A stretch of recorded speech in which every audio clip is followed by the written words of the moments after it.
Bismillahirrahmanirrahim. Assalamualaikum warahmatullahi wabarakatuh. Selamat siang semuanya. Hari ini kita akan bahas tentang metabolisme protein di dalam tubuh. Sebelum kita bahas protein di dalam tubuh atau metabolismenya, kita akan bahas dulu apa itu protein, golongannya, sifatnya, dan lainnya. Oke, kita mulai dari apa sih itu protein. Nah, protein ini adalah suatu senyawaan dengan ukuran yang sangat besar karena dia merupakan polimer, dan penyusun dasar dari protein adalah asam amino yang dihubungkan oleh ikatan peptida. Asam amino ini memiliki struktur kimia atau penyusun atomnya itu adalah atom karbon, hidrogen, oksigen, dan nitrogen, di mana asam amino ini atau protein akan ditemukan pada setiap sel dalam tubuh, terlibat dalam semua proses dan fungsi fisiologis tubuh. Jadi protein ini di dalam tubuh sangat penting ya. Dilanjutkan, sekuen atau urutan asam amino ditentukan oleh DNA. Nah, protein-protein yang ada di dalam tubuh yang mengaturnya adalah DNA. Lanjut, yang kedua adalah struktur protein. Protein ini diklasifikasikan berdasarkan urutan asam amino pada rantainya. Yang paling kecil itu adalah asam amino. Molekul yang paling kecil itu adalah asam amino. Ya, asam amino ini dibagi dua, ada esensial, ada non esensial. Di mana asam amino ini memiliki gugus utama yang penting, yaitu asam karboksilat dan amin. Dan rumus fungsinya itu adalah RCCOOH NH2 ya. NH2 itu aminnya, COOH itu asam karboksilatnya. Oke. Yang lanjutnya, bila asam amino bergabung ya, dua asam amino bergabung itu dinamakan dipeptida. Jika 3 asam amino bergabung itu dinamakan tripeptida. Jika lebih dari 10 asam amino dinamakan polipeptida. Jika sudah lebih dari 50 asam amino bisa dikatakan protein. Bahkan protein ini bisa tersusun dari 10.000 asam amino ya. Saking besarnya ya, berarti 10.000 asam amino bergabung menjadi yang namanya protein. Di dalam tubuh rantainya disusun oleh DNA spesifik. Protein yang ada di dalam tubuh manusia ini berbeda dengan yang ada di dalam tumbuhan. Untuk manusia, protein ini tidak dapat langsung disusun dari unsur N yang berasal dari senyawa anorganik seperti nitrat, nitrit, amonia, tidak. Kalau tumbuhan bisa ya, proteinnya diperoleh atom N-nya itu dari nitrat, nitrit, atau amonia. Tetapi untuk manusia, pembuatan protein ini bahan dasarnya harus berasal dari asam amino, dan asam amino ini diperoleh dari asupan makanan harian. Oke, sekarang struktur dari protein ya. Protein itu disusun oleh asam amino, di mana asam amino memiliki gugus fungsi dua ya, ada yang bersifat asam, ada yang bersifat basa. Yang bersifat asam itu adalah asam karboksilatnya atau COOH. Jika dia kelepasan ion H+ maka menjadi COO-, makanya bersifat asam. Selanjutnya adalah NH2 atau amin, amino group. Nah, ini bersifat basa. Makanya asam amino ini memiliki sifat asam dan basa. Bisa dikatakan juga bersifat amfoter. Ada asam amino yang bersifat asam, ada asam amino yang bersifat basa, ada yang netral ya. Untuk sifatnya atau reaktivitasnya tadi dikatakan dia bersifat amfoter, bisa bereaksi dengan senyawaan asam yaitu aminnya, atau bisa bereaksi dengan senyawaan basa yaitu gugus karboksilnya. Oke. Jika asam amino satu dengan yang lainnya bergabung, dia ini akan digabungkan oleh yang namanya ikatan peptida ya, pada gugus NH2 dengan H pada COOH ya. Jadi bagian amin dan karboksilnya bergabung, dia akan melepaskan H2O atau air. Nah, di sana akan terbentuk yang namanya ikatan peptida. Oke. 3 tangan dari atom C selalu mengikat gugus yang sama, yang selalu dipunyai oleh semua asam amino. Sedangkan tangan yang lainnya mengikat R. Jenis R inilah yang membedakan antara asam amino satu dengan yang lainnya. Asam amino dibagi menjadi 2, ada asam amino esensial dan ada asam amino non-esensial. Asam amino esensial itu berarti asam amino yang tidak dapat diperoleh dari tubuh. Asam amino esensial ini berarti asam amino yang sangat dibutuhkan tubuh, tetapi tubuh tidak bisa memproduksinya. Nama lainnya asam amino esensial itu adalah asam amino eksogen. Asam amino eksogen ini harus diperoleh dari asupan makanan sehari-hari. Contohnya adalah isoleusin, leusin, lisin, metionin, penilalanin, treonin, triptofan, dan valin. Yang kedua itu adalah asam amino non-esensial. Asam amino non-esensial itu bisa diproduksi di dalam tubuh, ya. Makanya dikatakan nama lainnya adalah asam amino endogen, di mana bisa dibuat dan disusun oleh tubuh selama proses metabolisme berlangsung, yaitu sebagai hasil reaksi antara sisa dari senyawa karbohidrat dan gugus amin yang dikeluarkan oleh glutamin. Jadi protein-protein atau asam amino yang bisa diproduksi di dalam tubuh dalam metabolismenya itu dinamakan asam amino endogen. Contohnya adalah arginin, alanin, asparagin, asam aspartat, sistein, glutamin, asam glutamat, glisin, prolin, serin, dan triosin. Berarti dapat kita simpulkan bahwa asam amino esensial atau asam amino eksogen itu untuk mendapatkannya kita harus mengkonsumsi dalam makanan, ya, sehari-hari. Dilanjutkan untuk yang non esensial itu tubuh bisa mensintesisnya, dan ada juga satu, ya, namanya asam amino kondisional esensial. Dia ini tidak dapat disintesis dalam keadaan sakit atau kekurangan prekursor. Jadi, dalam metabolisme suatu protein di dalam tubuh itu dia kadang-kadang selain bahan baku harus ada juga prekursor, ya, atau zat-zat lain yang dibutuhkan dalam pelaksanaan metabolisme. Jika kita sakit, kadang-kadang tidak dapat memproduksi itu asam amino, atau ada zat-zat tertentu yang tidak bisa atau tidak ada di dalam tubuh, jadi akhirnya menghambat proses metabolisme asam amino tersebut.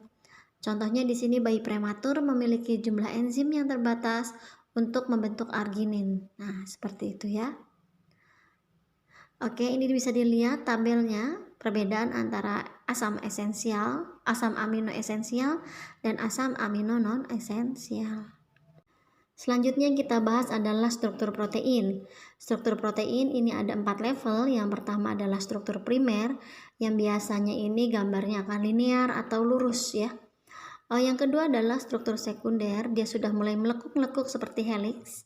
Sedangkan struktur tersier seperti double helix sudah mulai lebih kompleks.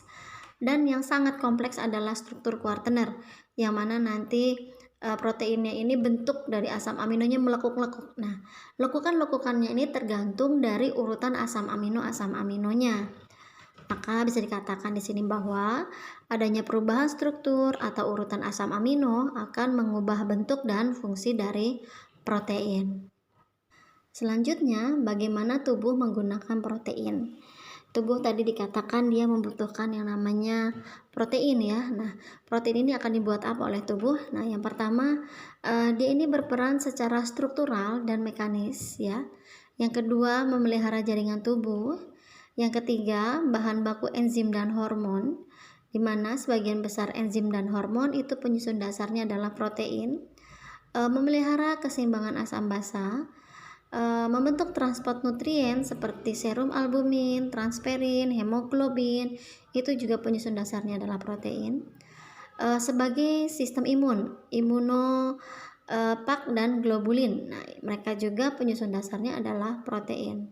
Selain itu, protein juga bisa ya digunakan sebagai sumber energi saat dibutuhkan. Jadi bukan hanya karbohidrat ya yang bisa digunakan atau dibentuk menjadi energi. Protein juga ternyata bisa dirubah menjadi energi. Kebutuhan protein di sini rekomendasinya sekitar 10-35% dari total harian kilokalori. Untuk dewasa dengan berat badan di atas 18 kilo itu sekitar 0,8 gram per kilogram harian ya. Oke, di sini untuk atlet ya yang memerlukan stamina tinggi dan latihan terus-menerus itu sekitar 50-100%. Dan umumnya mengkonsumsi protein tambahan. Itu kebutuhan protein harian. Jadi sekitar 10-35% dari total harian orang tersebut ya. Kan dihitung dulu ya asupan atau total kebutuhan harian seseorang tersebut. Nah, protein itu sekitar 10-35% agar metabolismenya berjalan dengan baik.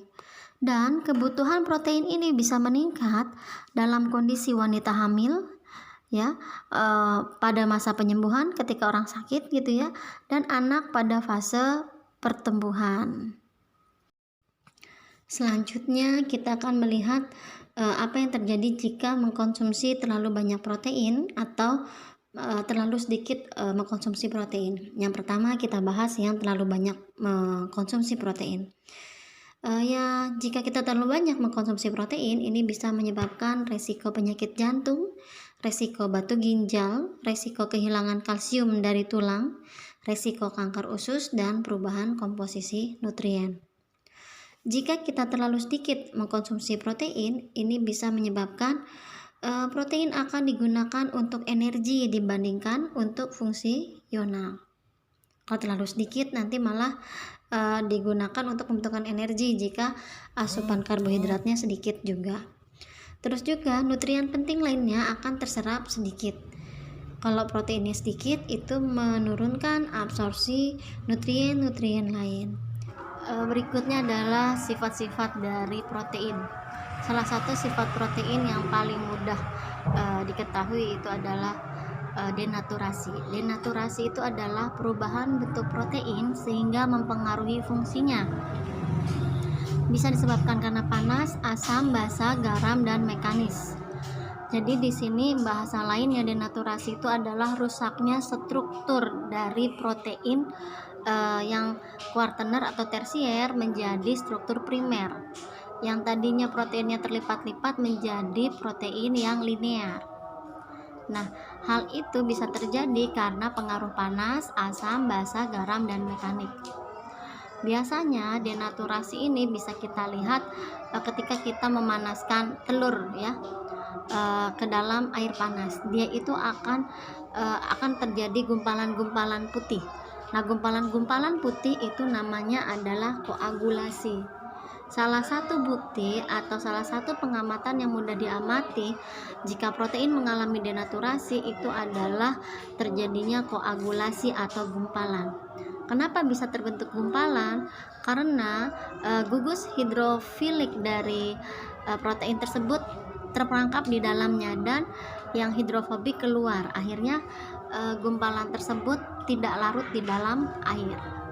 Nah, denaturasi ini di dalam sistem pencernaan manusia terjadi pada daerah lambung, di mana protein akan terdenaturasi oleh asam lambung yang dihasilkan di dalam lambung. Asam bisa mempengaruhi protein sehingga terjadi denaturasi.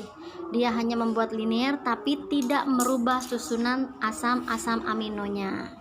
Baiklah, sekarang kita akan bahas tentang metabolisme protein di dalam tubuh.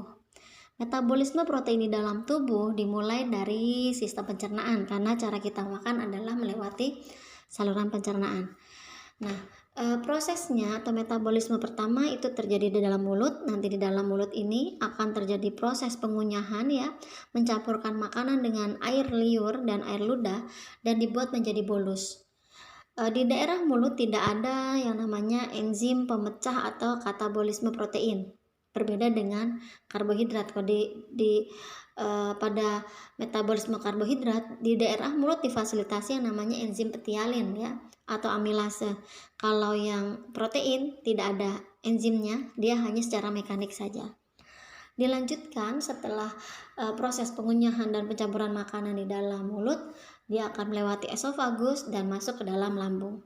Ketika masuk di dalam lambung, akan disambut dengan yang namanya asam lambung. Asam lambung ini komposisinya adalah asam klorida dan asam kuat. pH-nya cukup asam ya, pH 2 sampai 3 asam di dalam lambung tersebut. Nah, pada daerah lambung, asam klorida ini tugasnya selain membunuh bakteri pada metabolisme protein, ternyata dia ini menyebabkan yang namanya proses denaturasi protein. Protein itu ukurannya besar, ketika masuk ke dalam lokasi lambung, dia itu akan didenaturasi oleh asam lambung. Molekul yang tadinya ruwet ya, melingkar-lingkar, berlipat-lipat, menjadi protein yang linear atau lurus. Seperti yang dikatakan pertama, yang berubah hanya strukturnya, susunan asam aminonya tidak berubah. Setelah itu, selain dari asam klorida, di dalam lambung juga difasilitasi yang namanya enzim pepsin. Enzim pepsin ini nanti akan merubah polipeptida menjadi molekul-molekul yang lebih kecil. Ternyata target dari denaturasi protein yang strukturnya kompleks tersebut itu targetnya untuk memudahkan enzim untuk memecah atau mengkatabolisme asam amino yang terikat, yang terbentuk pada protein tersebut. Setelah diluruskan, dibuat linear, baru tugasnya enzim untuk mematah-matahkan menjadi molekul-molekul yang lebih kecil.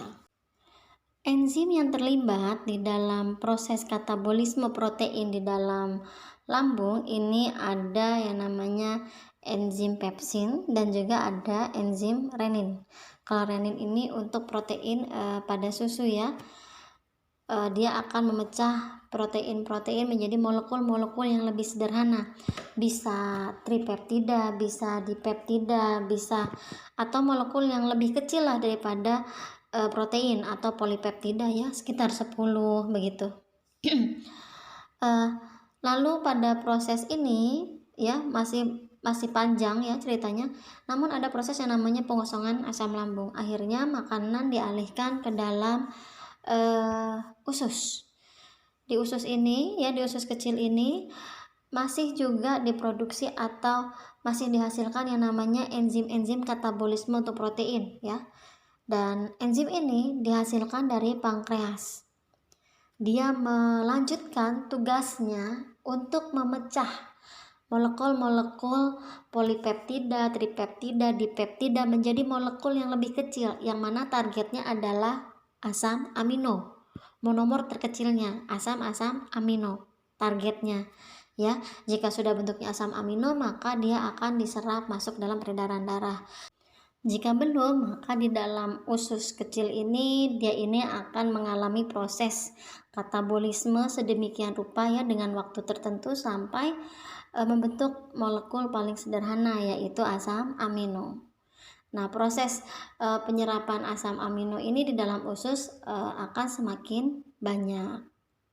Ketika protein ini sudah dipecah menjadi molekul-molekul yang lebih kecil atau terbentuk menjadi monomernya yaitu asam amino, maka dia akan menembus sistem peredaran darah. Ketika dia masuk ke dalam sistem peredaran darah, dia ini akan mengikuti aliran darah dan akan dikirim di dalam hati. Ketika masuk di dalam hati, kita akan tahu hati ini adalah proses atau pusat metabolisme ya. Tetapi karena protein ini zat yang sangat dibutuhkan oleh tubuh, tidak akan dikeluarkan atau diekskresikan, tetapi akan diolah sedemikian rupa. Untuk karbohidrat kemarin diolah menjadi energi, tapi untuk protein dia ini akan dirubah ya, dibuat menjadi sintesis protein seperti pembentukan enzim, hormon ya, sel darah, sistem imun. Itu nanti yang mengatur adalah DNA ya. Selanjutnya bisa juga nanti protein yang dikirim di dalam hati bisa dirubah menjadi energi, glukosa, atau lemak sesuai dengan kebutuhan tubuh. Jika seseorang asupan karbohidratnya kurang, dia hanya memberikan asupan protein saja seperti diet karbo, berarti sumber energi yang dia peroleh itu dari perombakan protein dirubah menjadi glukosa, lalu dirubah menjadi energi. Kelebihannya akan dirubah menjadi lemak. Jadi asam amino ini ketika masuk dalam tubuh bisa dibuat untuk suatu protein baru untuk fasilitas-fasilitas menjalankan kehidupan, bisa juga untuk pembentukan energi, dan juga bisa juga dilepaskan ke aliran darah, dipindahkan ke dalam tiap sel, karena memang yang namanya asam amino ini sangat dibutuhkan untuk proses berbagai macam di dalam tubuh. Untuk asam amino kadang-kadang ini yang diserap ke dalam tubuh itu kadang-kadang dalam bentuk protein dalam ukuran yang utuh jika kita memang membutuhkannya ya. Tapi sebagian besar yang masuk ke dalam tubuh adalah bentuk monomernya asam amino, tetapi ada juga yang dalam bentuk utuhnya, tergantung dari proses transport makanan tersebut ke dalam tubuh. Oke, selanjutnya akan dibahas sedikit tentang sintesis protein atau proses pembentukan protein yang merupakan salah satu fungsi dari protein. Protein di sini berasal dari asam amino yang kita peroleh dari makanan atau yang diproduksi oleh tubuh. Ya, di sini kita akan melihat proses yang namanya transkripsi dan translasi pada proses sintesis protein. Pertama kali tahapan yang terjadi itu adalah transkripsi. Bisa kita lihat di video ini bahwa pertama-tama untayan DNA ini akan mengalami yang namanya translasi yang dilakukan oleh RNA polimerase. Ya, di sana akan terjadi pembelahan dan akan terjadi pemasangan basa-basa nitrogen ya dari pecahnya atau pemisahan dari rantai DNA tersebut. Tujuannya untuk menghasilkan mRNA. mRNA ini merupakan hasil pesanan dari DNA untuk membentuk protein tertentu sesuai dengan kebutuhan tubuh. mRNA ini bisa terjadi proses pemotongan atau pemasangan sesuai dengan protein yang akan dibentuk. Oke, bisa dilihat di sini ya, ada yang dipisahkan lalu digabungkan kembali. Nah, lalu dia akan keluar menuju sitoplasma, di mana tadi proses DNA itu terjadi di dalam inti sel, karena DNA ini tidak bisa keluar dari dalam inti sel. mRNA yang keluar menuju sitoplasma akan disambut oleh ribosom, ya. Nah, proses ini yang namanya proses translasi atau penerjemahan protein sesuai protein yang dipesan dari DNA. mRNA ini akan ditranslasikan dengan bantuan yang namanya tRNA.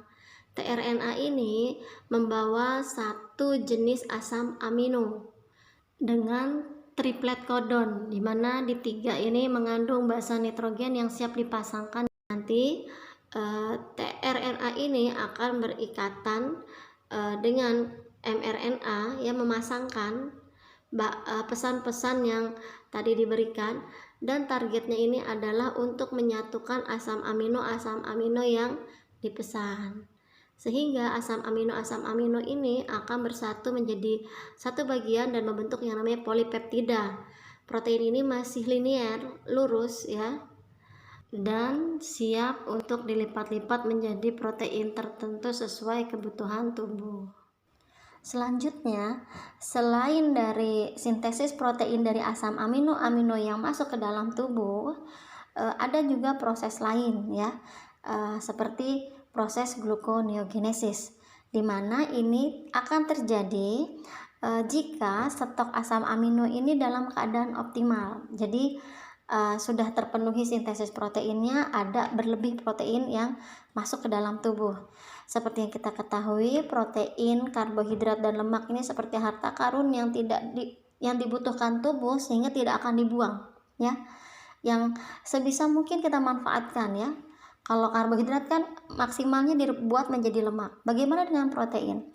Protein itu dia memiliki gugus aminnya, ada karbonnya, ada aminnya.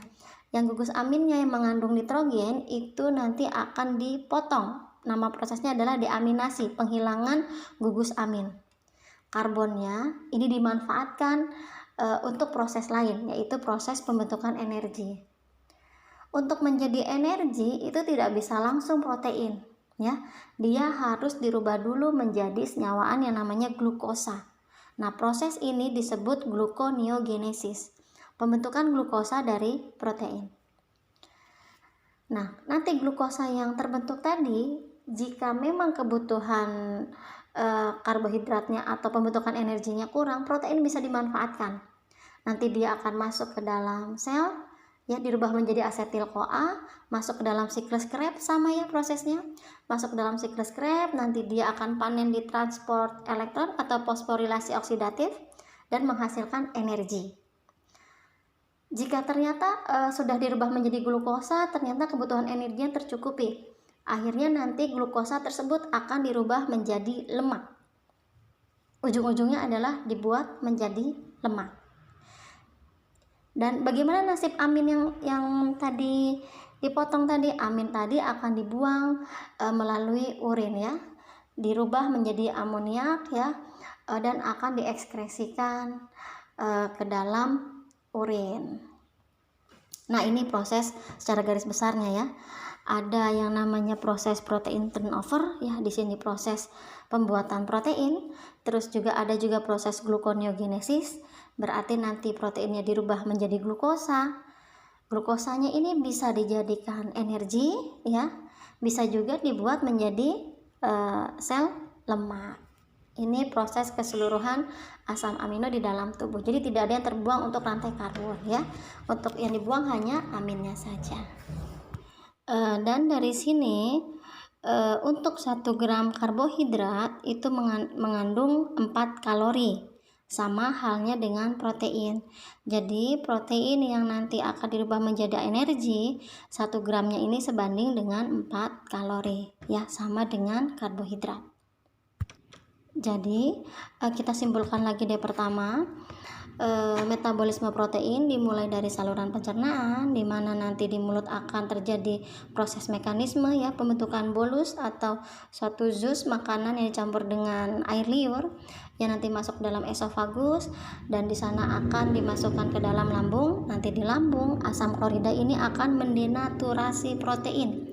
Strukturnya dibuat menjadi linear agar lebih mudah enzim mengkatabolisme atau memecah asam amino, ya, menjadi molekul-molekul yang lebih kecil. Bisa asam amino, bisa dipeptida, bisa tripeptida, bisa polipeptida. Nah, pada proses pemecahan protein ini di dalam asam lambung ada yang namanya pepsin, ada yang namanya renin. Setelah itu dia akan dimasukkan, ya, pada proses pengosongan asam lambung, pada saat proses pengosongan lambung akan masuk ke dalam usus. Setelah masuk di dalam usus, nanti akan disambut oleh enzim yang dihasilkan di daerah pankreas, ya. Enzim ini ada yang namanya enzim tripsin,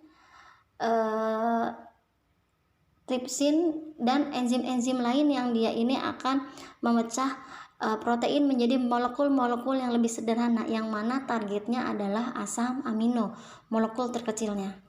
Nah, jika memang sudah bisa dalam bentuk molekul kecilnya, bisa langsung diabsorpsi ketika masuk dalam peredaran darah, ya. Nanti dia akan dikirimkan di dalam hati. Ketika masuk di dalam hati akan dirubah menjadi protein-protein yang diinginkan tubuh, enzim, hormon, dan lainnya.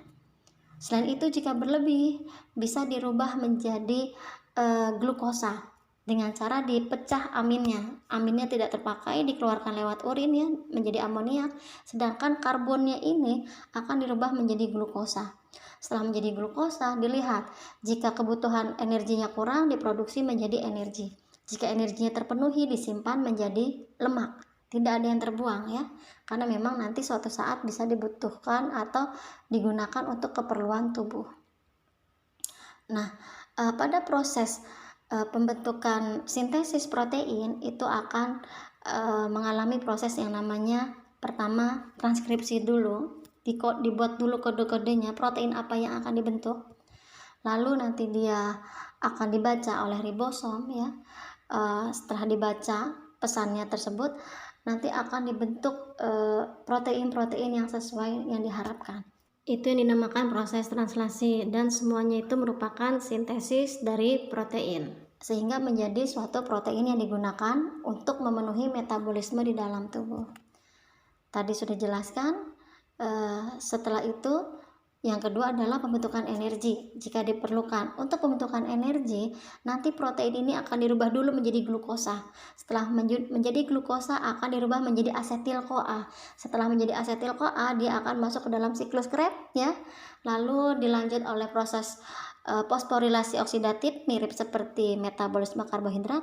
Nanti setelah itu akan terbentuk energi. Jika energi terpenuhi akan disimpan menjadi lemak karena sudah dalam bentuk glukosa, jadi akan mudah dibuat menjadi lemak dan disimpan untuk keperluan pembentukan energi. Itu adalah kesimpulan dari metabolisme protein di dalam tubuh. Oke, terima kasih banyak atas perhatiannya. Assalamualaikum warahmatullahi wabarakatuh.